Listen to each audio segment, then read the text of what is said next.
Well, since early this morning, but we'll try to make this interesting.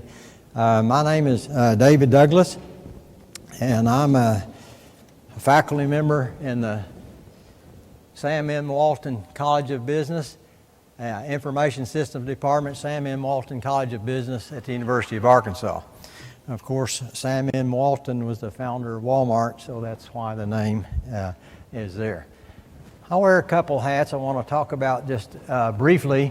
I'm the Director of Enterprise Systems and also a newly minted group that I'm working with. The AACSB called us in the spring and asked us to lead an effort to create an AACSB analytics curriculum group, an advisory group. And the 4 U.S. schools that are in that group are Arizona State, Michigan State, North Carolina State, University of Arkansas. And the international schools are City University of Hong Kong, ISEG and IESEG, and School of Business in Ireland, Singapore National University, and Warwick Business School. This advisory group is to try to help them. AACSB indicated that they got a lot of calls from schools that wanted to implement analytics programs, and they didn't have any resources to provide them with. So the effort here over the next few years will be to help AACSB pull together resources, not a particular curriculum, but resources to help schools when they call them to ask them for doing that. And of course, this is just the advisory group. It will eventually include a lot of schools, whoever wants to get involved in that. One other quick comment: the first seminar from this advisory group will be at the AACSB in Tampa, Florida, in January. I've forgotten the dates. I had them written down. Let me see if I find them here right quick. Yes, I do. No, January 28th and 29th. But anybody wants to know, I can help find that. Short background of the analytics programs that we have at the University of Arkansas. And it'll be a system overview. And then I'm back to back here. I have 2 sessions of where I'm going to talk just a little bit about some things that you may wish to put into your one of your courses, one or more of your courses. Enterprise Systems, we serve as a service hub for a number of external faculty and students. This is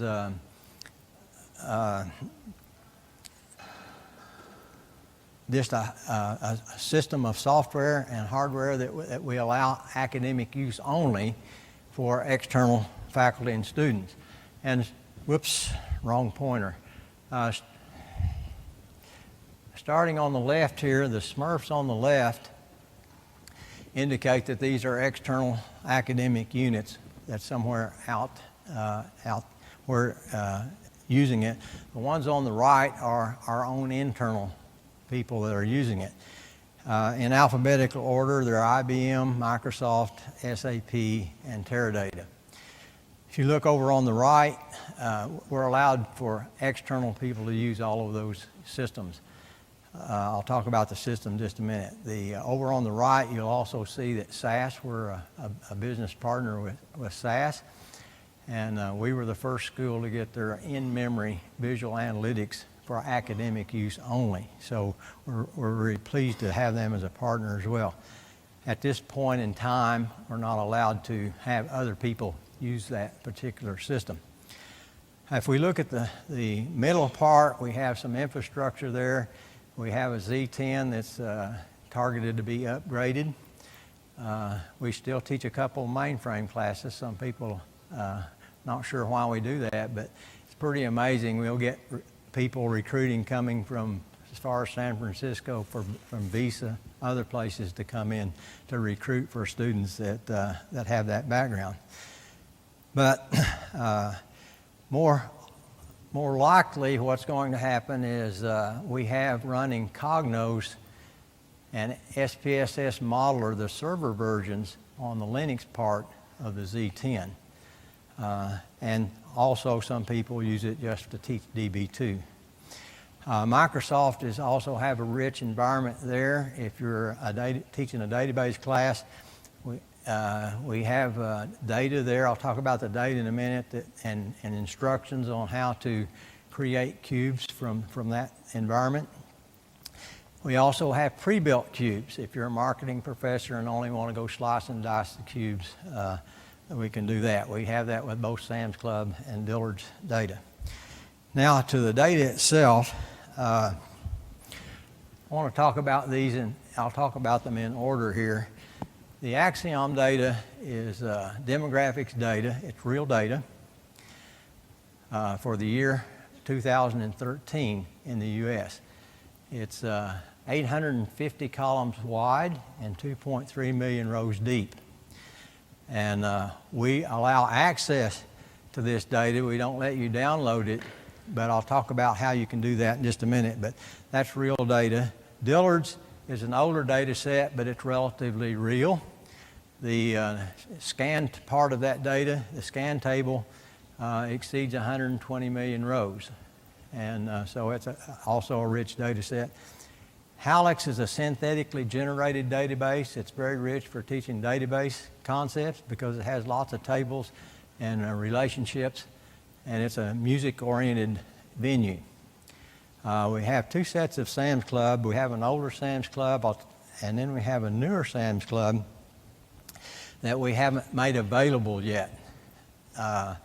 It's 6 to 7 years of data, and in total, it's between 5 and 6 terabytes. And if you take the scan table from all of the years, the number of rows exceeds 26.5 billion rows. So we have some massive data. We have not figured out how to make that available externally. What we're looking for is an in-memory database system that would allow lots of concurrent users. And then what we would really be good is if we could convince 20,000 students across the world to come in and see what they could find just poking around with that data. That would be a really neat thing to happen if we could ever make it happen. We need an in-memory system to do that. Analytics, we have a campus-wide multidisciplinary Master of Science in Statistics.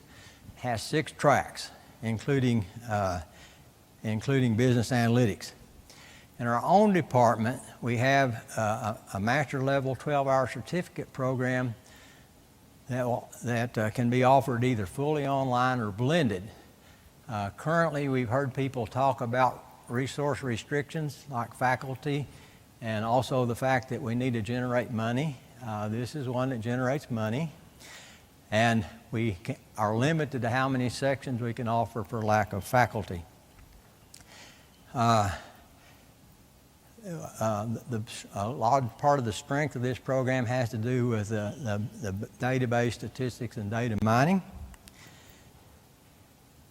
And our focus is to teach concepts and then use whatever tools are necessary to do that. Currently, we're using for data mining, we're using SPSS Modeler and SAS Enterprise Miner. We have our database platforms that we all use. And we use SAS Visual Analytics for visualization. And currently, I've already indicated that, these hours count toward our professional Master of Information Systems. Also, we have also a full-time program in Information Systems. But this professional, these 12 hours will count toward their professional 2-year program. This is a blended program that meets 5 Saturdays a semester, and the rest of it is online. It takes 2 years for our professional people. Anybody want to guess at this one? Depends on who you ask, right? If you ask Forbes, who would it be? Information systems.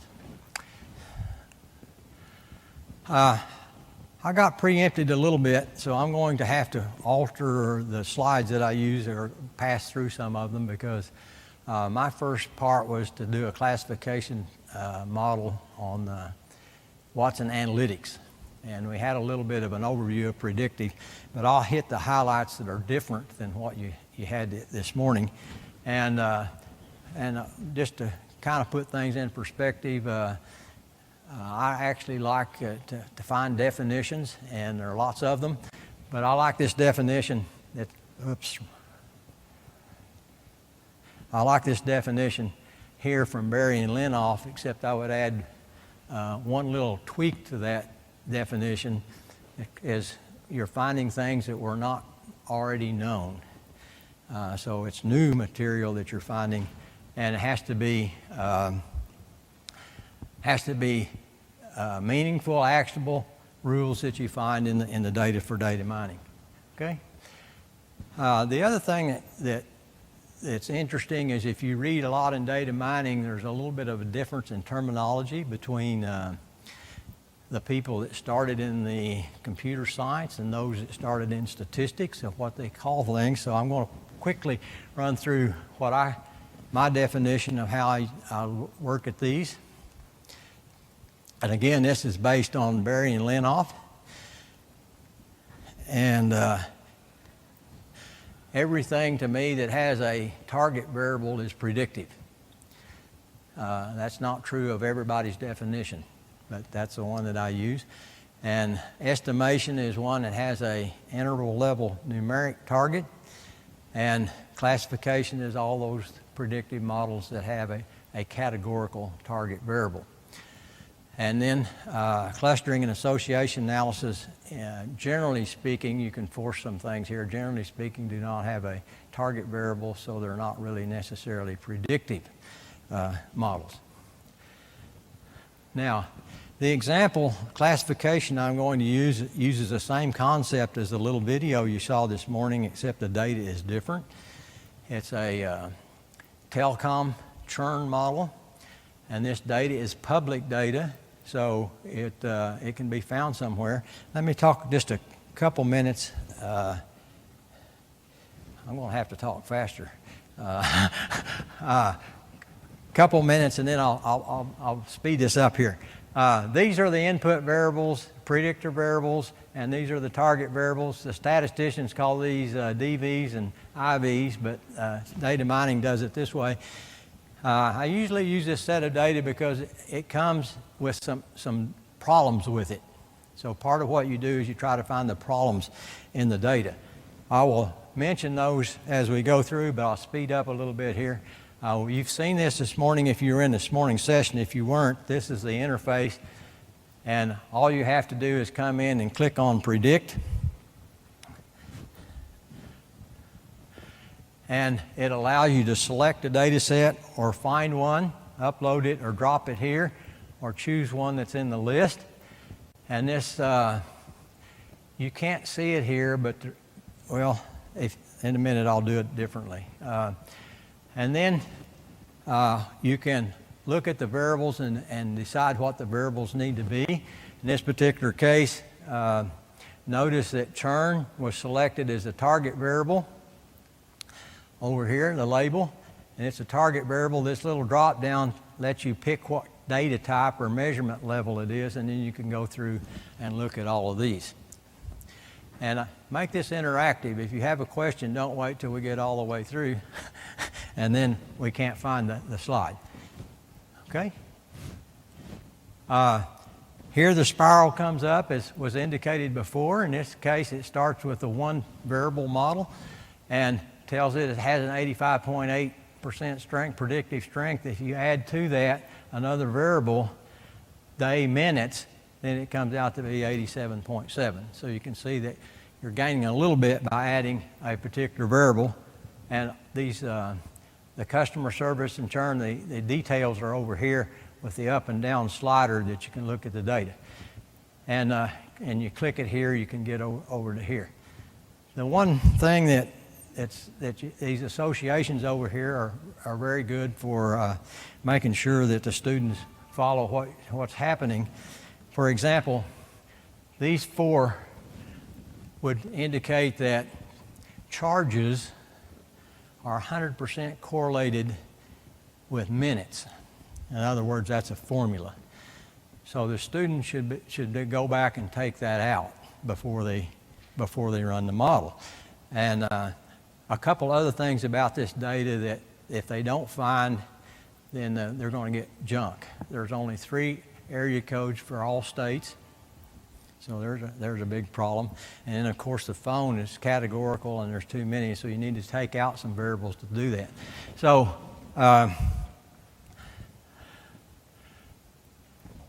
I skipped all of that part, but you would go back. There's a little place you can go back and edit your variables, and there's a row would be none, so you take them out, and you continue to run. So it comes up with an 8 variable model, and clicking this one over here where it's a combination of all of them, these are the 8 variables, 88.6%, and over here is the decision tree.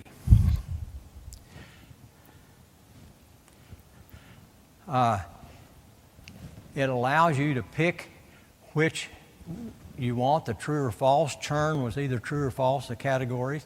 And so we're trying to find those people that would churn. So we put true here instead of the default to false, and it would be the minority one. And then it creates the leaf node here, gives you the number 1 rule that works. Now I'm going to skip all of these I had intended to cover. And here's the rule that's telling you if the customer service calls are greater than 3 and the day minutes is less than 134, then you get 98% of the ones that had true in that node. So that's what that leaf node does. Now, clicking these bands that you see here gives you an English rule, so you don't have to follow the decision tree. Gives you a word cloud here quickly to see which ones are most important. And then what we always teach in the classification models is a classification table, because it's very seldom that the classification will be perfect. So there's a true false and a true negative. So what you look for are these off diagonals here that are false positive and false negatives. In this case, you get 3 options: a balance of the classes, a maximum overall accuracy, and a effective minority class, which would be true for churn. So if there's a difference between a false positive and a false negative, then you need to go pick which model it happens to be that you really want. And that's a quick run through with a little more detail on the classification model. So any questions here? Surely there's a couple questions. Anybody out here run classification models? What do you use? R? Yeah.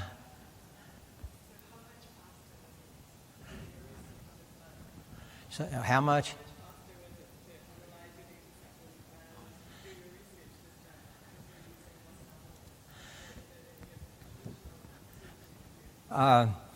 Actually, if you upload, it's about 3,300 rows, so it's not a major data set.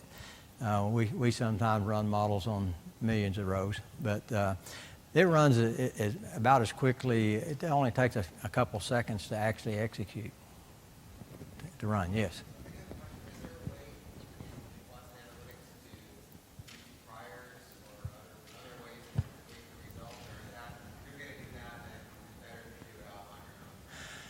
I have not found a way to do priors in this system. That doesn't mean it's not there.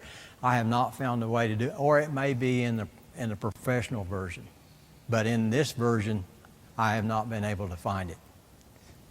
When we do classification modeling, we usually compare different algorithms, different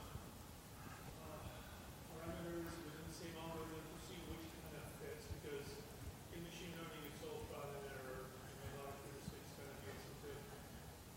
I played a little bit with the early version of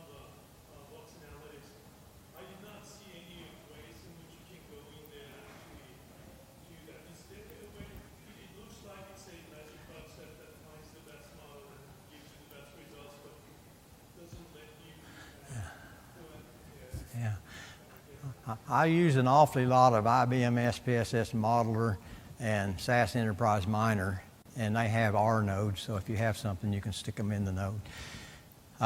The two things that I do that I have not been able to figure out on this version is how to have a training set and a validation set. Maybe it's smart enough to do it, I don't know, but I haven't found any documentation on that. The other thing is as indicated by Durson here, that setting parameters, if you're using a Gini or some other kind of a splitting algorithm, I don't know how to do that. And lastly, I haven't figured out how to take a raw set of data and score it. Those are the things on this version. Professional version may do all of those things. I think we'll do one more question, and then we'll get on to the next presentation. Compare the analysis with other tools by using different tools. Sort of. I just sort of indicated the things that I normally would do in SPSS Modeler and Enterprise Miner. I could tweak the parameters. I could select whether I'm going to use a tree or a neural network or, those kinds of things. This one picks what it does. So they're...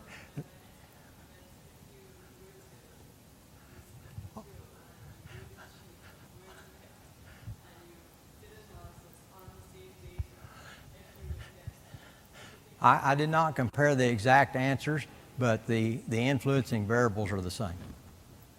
If you just take that word cloud, those variables, they were the same, but I didn't actually take them and compare exactly.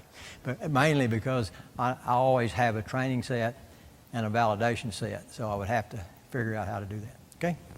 Okay, so David, you're presenting with Jesleen next, or? Yes, okay. She's not here. But okay, so I'll let you go ahead, and we're running just a little bit behind. So. Okay, I'll speed this one up. Thanks. This one is to talk about something that I'm going to do. I've done some research and some work on it, but something that I'm going to do. I've done it, but I haven't done it in class, but that's what I'm going to do here. The objective here is to describe the learning process of the Watson Engagement Advisor enough that where I can incorporate it into my class in the fall. That's what we're going to talk about. And the focus is on the Engagement Advisor, not any of those other things that Watson has. There are lots of other things that Watson has. And it's important to establish expectations with the students. And this is one of the warnings that we get here is the Engagement Advisor requires a lot of documents to be input, a lot of questions, and a lot of training. And if they've watched them do Jeopardy, they think there's nothing to this. You just ask a question and the answer comes out. It's not going to be the case.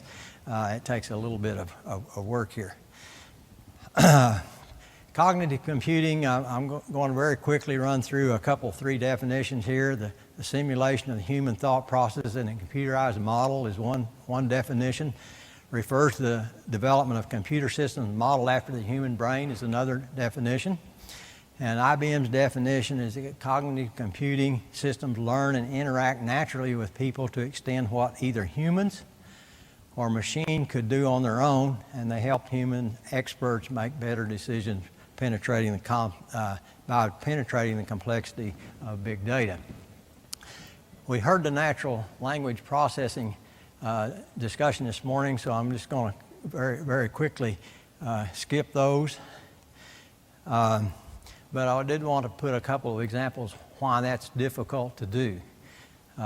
If leadership is an art, then surely Jack Welch has proved himself a master painter during the 10 years at GE.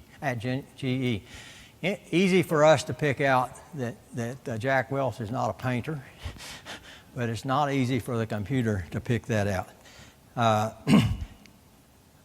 One day, from among his city views of Ulm, Otto chose a watercolor to send to Albert Einstein as a remembrance of Einstein's birthplace. Figuring out Einstein's birthplace for us is relatively easy if that sentence, but it's not as easy as you'd think with a computer. One morning I shot an elephant in my pajamas. how did the elephant get in the pajamas? I don't know. But those are the kind of things that make natural language processing very difficult to do. Watson Engagement Advisor is different than a search engine. If you look at this graph behind on the top part, you'll see that what we typically do with Google is we're looking for something, we put a couple keywords, we throw it out there, the search comes back, and based on popularity, it pops whatever's up at the top, and we sort of scroll through till we find what we want. The Engagement Advisor, after it's built, should work like this. You put in a natural language question, and the expert, Watson, understands that question, produces possible answers, analyzes evidence, computes confidence, delivers a response, evidence, and confidence, and then sends it back, and you can consider if that answer is good or bad. What will happen is you then get to check whether that was helpful or not, and it's an iterative process that gets improved. A big picture process here. And some of if you were here this morning, you saw some of the hypothesis things going through. So I'm going to skip this, except to note that it does do hypothesis. It does come back with confidence, and it's iterative. It remembers and it learns. Steps in developing the project: you define the domain. Collect the documents that support your domain. This is critical. It'll have to be very relevant to what advisor that you're getting ready to build. Curate the documents. Exceptionally important to curate the documents. It's so important that IBM has a separate product to help companies curate documents. Craft questions for the training part. Ooh, I'm already behind. Upload the content. Pair the questions with the answers, and then ingest and deploy. This is an example of curating a document in Word. It doesn't matter that you have headings, indents. It has to do with you use heading 1, heading 2, heading 3. So Word documents and HTML work very well. PDFs, not as well. So we always we learned by a lot of pain that we should take the PDF documents, convert them to Word, curate them in that environment. This is a picture that you get when you open the Watson Engagement Advisor. The new projects down at your left here would indicate that you could create new projects. The instance that you get, at least I think this is still true, the instance you get at your university can have up to 5 projects. This is the Watson Experience Manager, where you do all the work, and it has 3 major. But this interface is really easy to work with, really easy. Three major parts here. If you look at this part, this is the navigation. You only have 3 places you can go: the corpus management, the expert training, and the testing. And I'm going to skip the part up there about how you do the roles for the students and all that stuff, because I'm running behind. This part is where you can upload documents, and these are already ingested, but if not, it'll tell you if it's a document that it can handle or not, and then you can pre-process it. Over here, HTML and PDFs has a viewer. Word has no internet way to do that, so you have to download them. It doesn't remove them, it just downloads them. You can look at them. This is a toggle button that shows you the status up here. So this could be, this one's already been deployed to test, but depending on what the status is, depends on what's happening over here. Little short story, very quickly. I spent about a week trying to figure out how to make this thing do something, because I was using Internet Explorer and didn't realize that these buttons weren't there. I kept looking for where these buttons were. And you open it up in Chrome, and they're there. It makes life a lot easier to do that. Here's where you do the training. You key in a question, and then add the question. And what happens here is it has all these documents, and when you click on one, it'll put the document over here. Now remember, this is not coming back with a single answer. This is coming back with information. It's an advisor. So what happens is you decide whether this is good enough or not. If it is, you select it and click Next. If you keep searching around and can't find these things, what you would do is you'd go over to Specify an Answer and pick out of a document and just pick a portion of what you want to be, and then save that and use it. And then what you do is go over to the questions and approve them, the questions and the answers. A couple things here. Clustering improves accuracy. You have primary questions and secondary questions. You put those together. It's better to have 30 documents and 400 to 1,000 questions than 400 documents and 200 questions. The real key is curating, well, first, good, relevant data, curating, and good questions and training are the keys to making this work well. And then you can ask the question, and it comes back with this and gives you a percentage, and you can do the thumbs up and thumbs down. That's the iterative part that makes it learn and get better. And some overall results, and it has an API at the end that you can create an application out of this Watson thing. And our plan is to, I'll just go ahead. Our plan is to add this to a course, not a new course, but to add it to an analytics course that I'm already teaching in the fall, spread it out over the semester, because they're gathering documents, curating them, and uploading them, and have them work 2 or 3 hours a week on it, spread it out over the semester, have something really good at the end. Thank you. Thank you very much. Thanks, David.